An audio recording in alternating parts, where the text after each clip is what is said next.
जय श्रीराम मित्रमंडळींनो, सगळेजण कसे आहात? आज काय झालं तुम्हाला सांगते. आज मला स्वयंपाकाचा अतिशय कंटाळा आला. रोज तीच पोळी भाजी. बरं आता उन्हाळ्यामुळे भाज्याही मिळत नाही.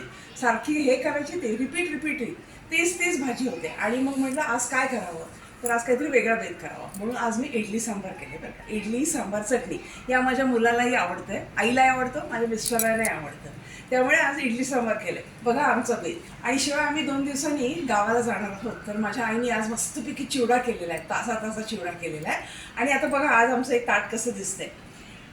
चिवडा आहे, नंतर आमरस केलेला आहे. आमरस तर आता आंब्याचं सीझन चालूच आहे, त्याच्यामुळे आमरस तर असणारच आहे.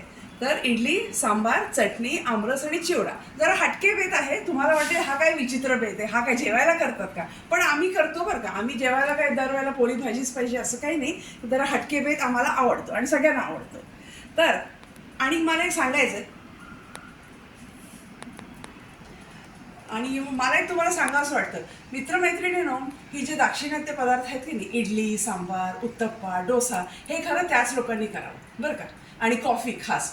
आपण कितीही प्रयत्न केला ना तर त्यांच्या हातची चव आपल्याला येते. जशी आपली पुरणपोळी इतर कोणालाही जमत नाही, फक्त महाराष्ट्रीयन लोकांना जमते ना, तसेच हे दाक्षिणात्य पदार्थ फक्त त्यांनीच करावे.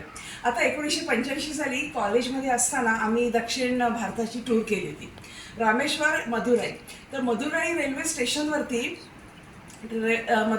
स्टेशनवरती दही भाताचे पॅकेट्स मिळायचे. दही भात आणि लिंबाचं लोणचं.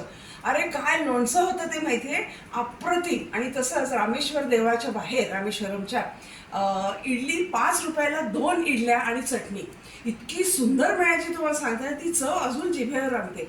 आणि तसंच म्हैसूरला आम्ही गेलो होतो ना, तर म्हैसूरचा जो डोसा होता, म्हैसूर डोसा, त्यांनी त्या केळीच्या पानावरती वाढला होता. अप्रतिम डोसा, अप्रतिम चटणी.